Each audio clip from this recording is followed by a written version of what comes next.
The morning quiet of the Kenley Science Archives wasn't silence exactly, but something more nuanced, an acoustic blend of chair legs brushing against tile, pages turning with gentle irregularity, and the faint, persistent hum of an old ventilation system that never quite stopped moaning through the ducts.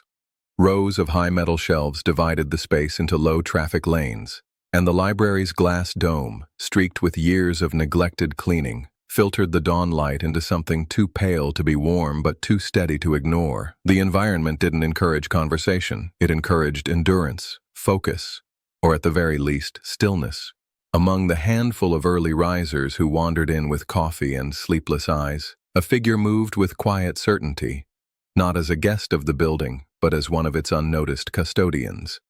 Her name was Marion Holt, and she had been working in the building for over 10 years, pushing the same cart of brooms, dusters, and wipes through the same aisles 5 days a week.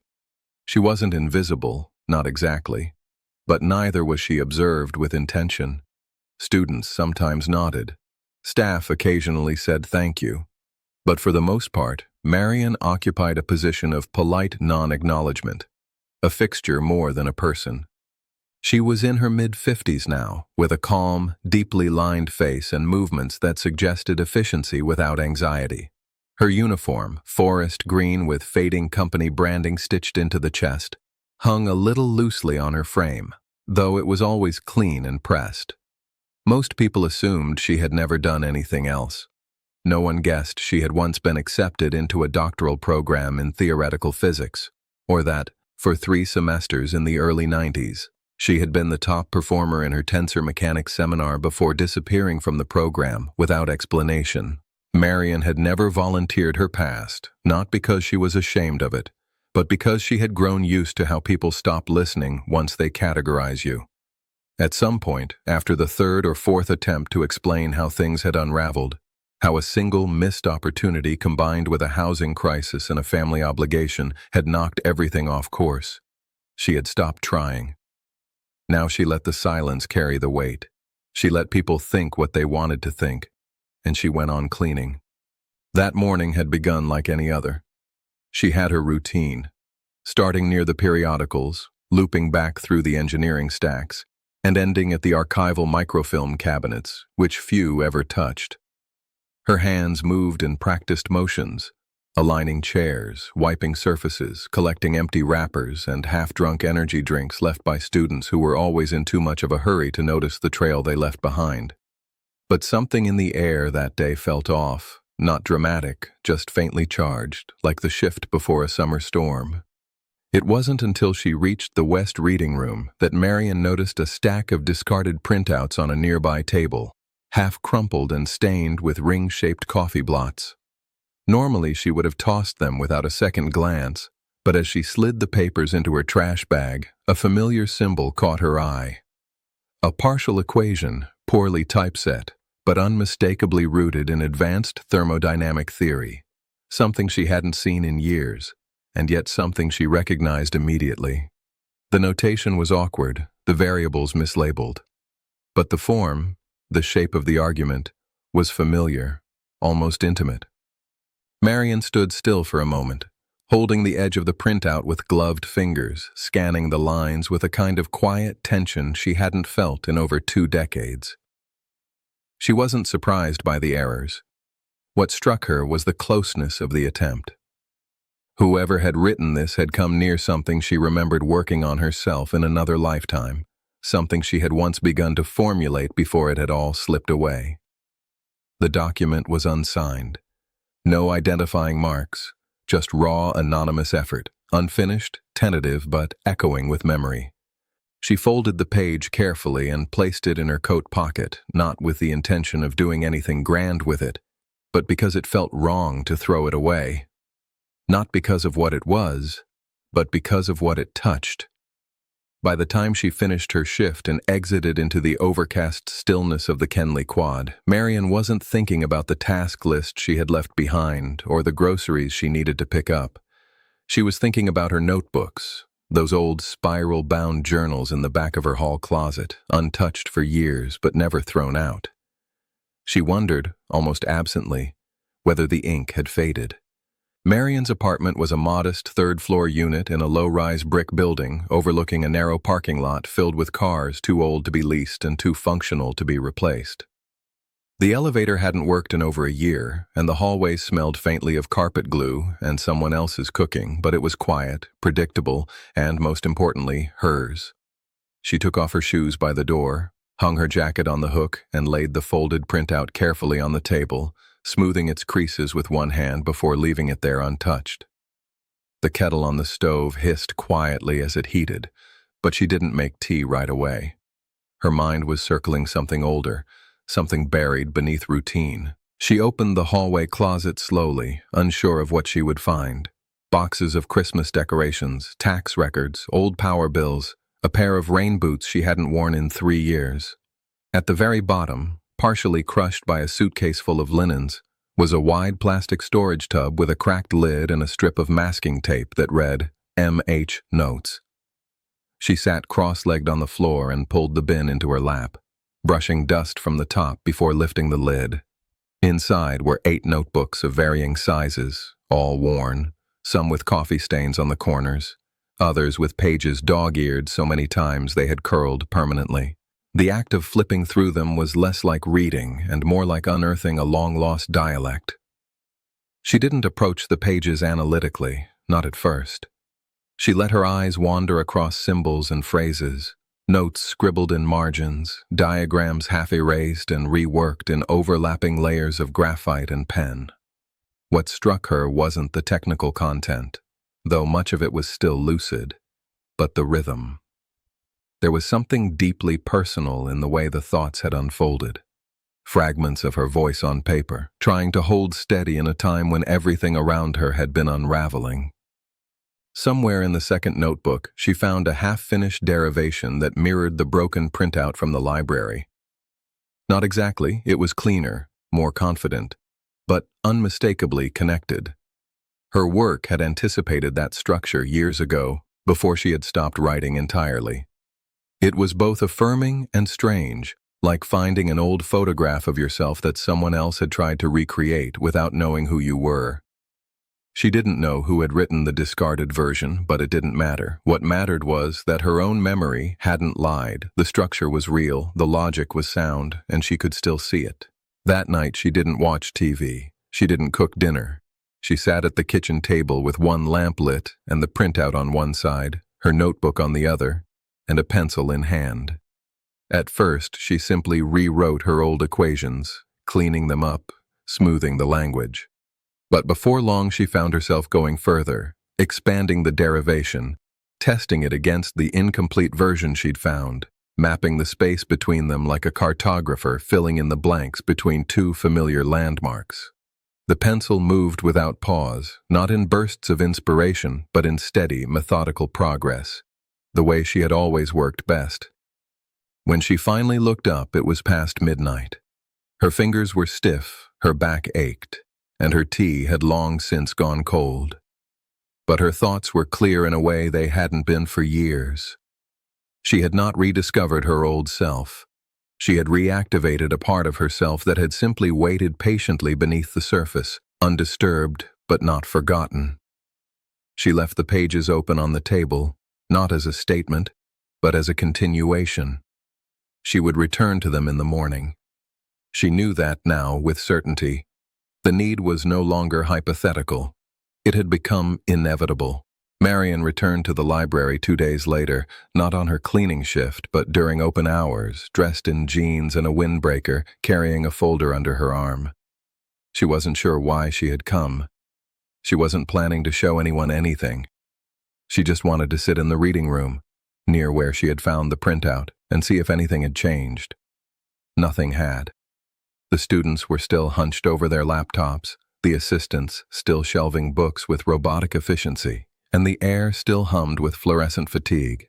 She opened her folder and looked again at her notes, not out of doubt, but to remind herself that they were real. She began copying the most coherent parts into a new notebook, one she'd bought at the corner store that morning, carefully organizing each page, drawing clean diagrams, rewriting explanations in plain language, not because she planned to teach anyone, but because writing clearly had always helped her think more precisely. It was the act of composition, not the result, that she valued. She stayed there for hours. By the time she left, dusk had already begun to creep through the clouds, painting the windows in a muted gray. Marion walked home slowly, not in reflection, but in calm. Something had shifted inside her, not dramatically, not in some cinematic burst of purpose, but in quiet alignment. She didn't know what would come next. She didn't think in terms of outcomes anymore, but she knew she would keep writing. Back at home, Marion laid the new notebook on her desk and opened the window slightly to let in the late spring air, which carried the scent of freshly cut grass and the occasional hum of distant traffic. The notebook's pages, still crisp and unmarred, now bore a trace of her presence, written in clean lines and steady logic that had taken root again not through ambition, but necessity. She felt no urgency to finish anything, no need to prove herself to anyone in the academic world she had once nearly belonged to. Instead, the work felt like reclaiming a form of language, a way of speaking to herself that had gone unused for far too long. There was something sacred in the act of returning to that space, not because she had been denied it, though she had, nor because she was angry, though she had reason to be, but because the clarity that came with the work had always been a place of stillness, of unshakable logic in a world often dictated by impulse and noise. Each equation was a reaffirmation of order, each page a testament to memory. Her pencil glided not as an instrument of rebellion or ambition, but as an extension of her will to understand and to express. She found that she didn't need to chase anything. She wasn't building toward a paper, a presentation, a solution she planned to submit. She was simply building, layer by layer, as she always had, years before life had pulled her away from the blackboards and seminar rooms and into a string of quiet jobs and smaller lives that had never quite suited her, even though she had performed each one with care. What surprised her most was how much she remembered. Not just methods and symbols, but the tone of thought itself, the internal clarity that once defined her sense of self. That clarity spread quietly into the rest of her routine. She began waking slightly earlier, not because she had more tasks, but because her thoughts were more organized. The errands still needed running, the food still needed preparing, and her job at the library still demanded the same practical duties. But within her, a second rhythm had returned. An intellectual tempo that filled the empty spaces of her days, not with distractions or regrets, but with inquiry. She began filling the margins of her schedule the same way she filled the margins of her notebooks. Even her posture changed subtly, not in some dramatic transformation, but in a kind of gentle precision. She carried herself with the composure of someone who had remembered how to move with purpose. Her co-workers noticed, though they couldn't say exactly what was different. She was still quiet, still punctual, still unassuming. But there was something in the way she walked through the staff corridors now, something in her eyes when she paused near the whiteboard where announcements were posted, a trace of presence, of a mind in motion. At night, her apartment no longer felt like a space of retreat, but one of expansion. The silence, once used to cushion the noise of a forgotten past, now carried a different weight. It allowed ideas to unfurl without interruption. Her notebooks began to multiply again. She labeled them neatly, color-coded the spines, sorted them on the shelf beside her bed. There was no audience, no external demand. But the order mattered. It always had. Even as a student, she had believed that structure was a kind of kindness, a way to respect complexity without collapsing into chaos. She no longer avoided her old math texts.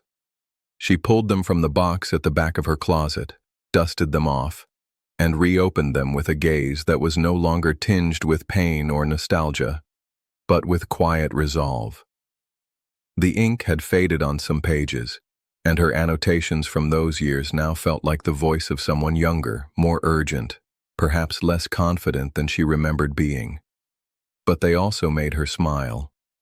The voice had been hers, after all, and it was still there, still capable of evolving, And so the work continued, not with the expectation of results or recognition, but as a living process, a habit of thought that asked only for consistency. For the first time in decades, she felt that her intellectual life was not something she had to fight to reclaim or explain. It simply belonged to her, without apology or permission. And in that belonging, something deep within her began to repair itself, not with a loud epiphany, but with quiet momentum that did not need to announce itself to be true. It was on a rainy Wednesday morning, the kind where the sky seemed to flatten everything under a cold sheet of gray, that Marion arrived for her shift slightly earlier than usual. The university library hadn't opened yet, and the main floor was still dark, save for the quiet glow of the emergency lights and the hum of the HVAC system in the ceiling. She liked these early moments before the day began, when she could walk through the aisles of unread books and feel the vast, quiet intelligence of 1,000 lives bound and waiting on shelves. She followed her usual path past the periodicals and microfiche cabinet to the service desk, placing her umbrella to drip in the corner and removing her coat with the same practiced ease she had developed over a decade of unnoticed presence. Her ID badge clipped neatly to her pocket, her name printed in soft, unassuming font, Marion Harris, Library Assistant 3. No one questioned what the 3 meant. No one asked why she had never applied for a higher role. She didn't want more authority. What she wanted had never changed: access, consistency, and quiet. The math department's reading room was located on the 3rd floor, a carpeted enclave that housed journals and rare editions few undergraduates ever touched. It had become her quiet refuge in recent months, not by plan, but by instinct. She'd begun shelving there more often, volunteering to restock the returns and check inventory. The space had a serenity she respected, as though the very walls had absorbed decades of unresolved inquiry and stored it gently, without judgment. She didn't know that a copy of her 5-line solution, scanned from the whiteboard and circulated among professors, was now pinned discreetly behind a faculty member's desk door. She didn't know that 3 graduate students had tried, unsuccessfully, to reverse engineer the logic and failed to replicate it without retracing the same mental steps she had taken instinctively. And she certainly didn't know that her name, though not widely spoken, had begun to appear as a question in departmental group chats. Who's Marion Harris? Anyone know her? In those same rooms where papers were debated, theories defended, and academic reputations maintained with careful polish, her presence was a problem they didn't know how to frame. She hadn't published. She hadn't taught. She hadn't even asked for a conversation. She had simply written the answer they couldn't find, and then walked away. For those entrenched in systems of citation and review, it was a breach of protocol too elegant to be dismissed, but too quiet to be embraced. Meanwhile, Marion continued her shelving, her sorting, her silent engagement with the logic that lived behind the printed words she handled daily. She began to notice flaws in old proofs while scanning the pages of forgotten volumes. Not dramatic ones, not the kind that unraveled an entire body of work, but small inconsistencies, missed assumptions, lazy transitions, structural gaps. She marked them on sticky notes she never shared, folding them into the pages before slipping the books back onto their shelves. It was not an act of rebellion. It was simply habit, fixing what didn't sit right. One afternoon, while logging returned texts, she paused over a dense volume of nonlinear analysis and found herself lingering over an appendix she hadn't read in years. The proof was familiar. She had once copied it in a notebook during her undergraduate days, had admired its elegance, even cited it in a draft paper she never submitted. Now, with years of quiet distance, the flaw became obvious. It wasn't a collapse, just a crooked beam in a foundation otherwise sturdy.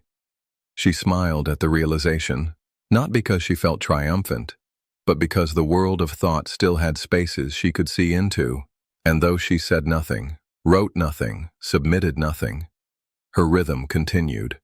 She wasn't in hiding. She wasn't waiting for discovery. She was working. She was thinking. And through it all, her notebooks filled. some with annotations, some with questions, some with symbols that felt closer to poetry than to pedagogy. She did not call it a return. She called it breathing, and no one needed to understand that except her. By early spring, when the days had lengthened just enough for dusk to linger on her walk home, Marion began adjusting her evening routine, not dramatically, but with intention.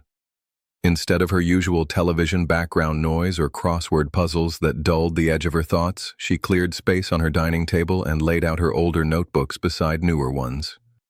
She kept a small stack of library checkout slips nearby, annotated with obscure journal titles and reference numbers that she knew no one else had touched in years. It was like slipping into a conversation paused decades earlier and now resumed without the burden of explanation. She did not work every evening. Some nights she only sat with the materials open, her eyes drifting over half-solved matrices and faint pencil margins. Other nights, something deeper would stir, an old pattern re-emerging, a conceptual itch, and she would write steadily for hours, not guided by deadlines or thesis outlines, but by a kind of internal necessity. The logic unfolded without noise. She wasn't solving for approval. She was tracking the integrity of a structure, making sure the math held.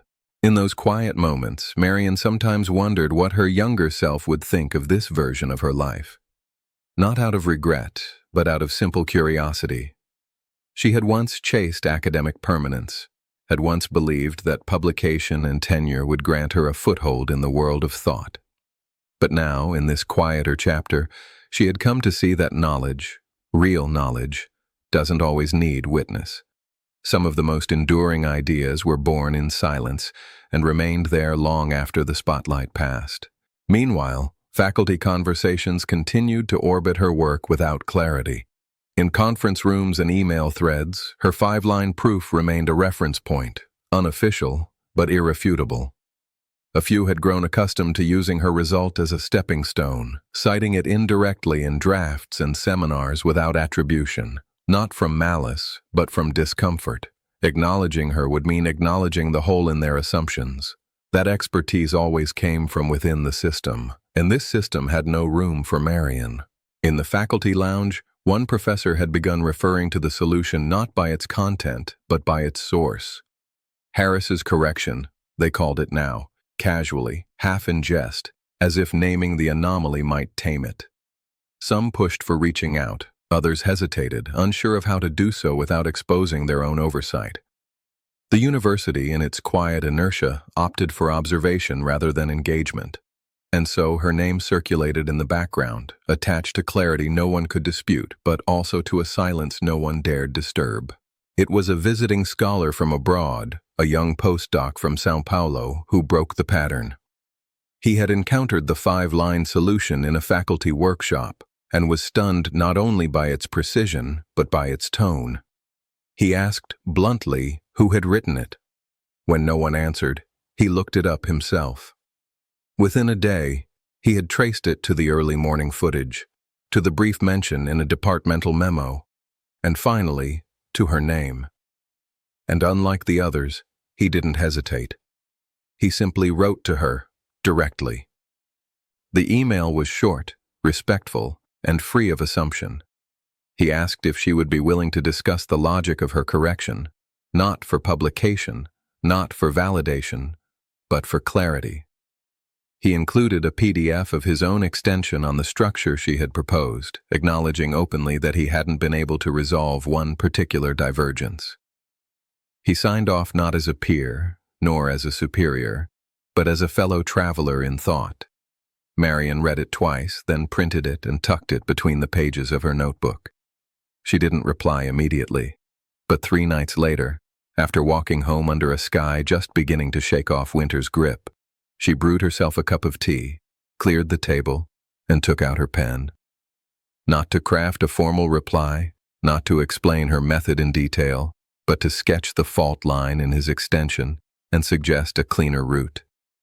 She titled the page not with her name, but with a date, and beneath that, she began writing, steady, thoughtful, and without hesitation. When Marion finally did reply, it was with a scanned page from her notebook, annotated clearly, without adornment, and accompanied by a short note that read only, "Hope this helps clarify the divergence. The approach is not original, just forgotten." The postdoc replied immediately, thanking her with a kind of reverence that carried no flattery, only genuine respect. Words spread quickly, quietly. He shared her insight during a seminar, not as a footnote, but as a foundation. Faculty took notice, not all, but enough.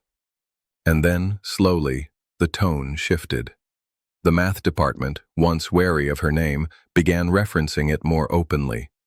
Still not in official documentation, but in the way people use a term without defining it, as if it had always been part of the discourse.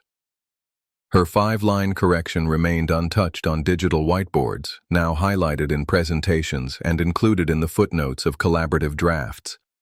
A few doctoral students even began trading stories, half true, half myth, about the quiet woman in the cafeteria who understood entropy better than anyone in the building. Marion did not return to room 214. She didn't need to. Her notebooks remained on her table, filled now not only with revisions and sketches, but with questions from others. She had begun receiving them through email, sometimes slipped under her door, once even scrawled on a napkin by a junior researcher too nervous to speak. She answered what she could, redirected what she couldn't, and ignored anything that felt performative. Her work was not performance. It never had been.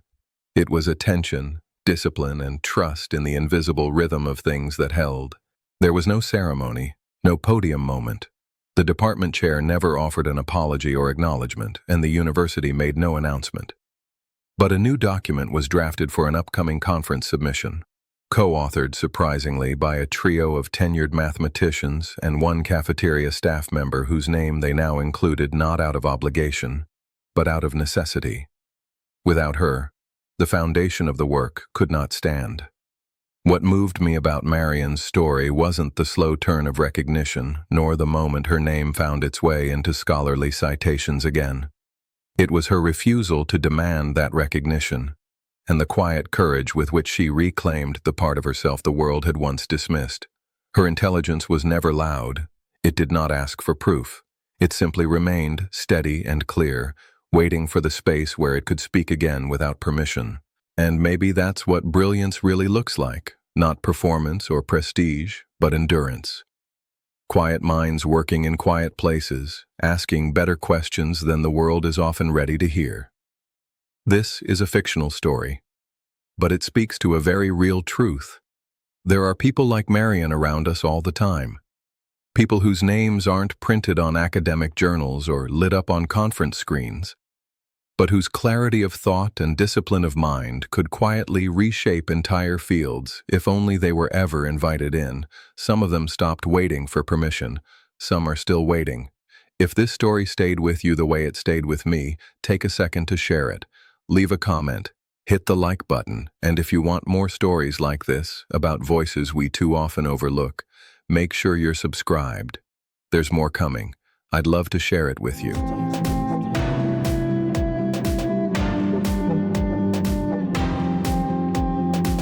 Still.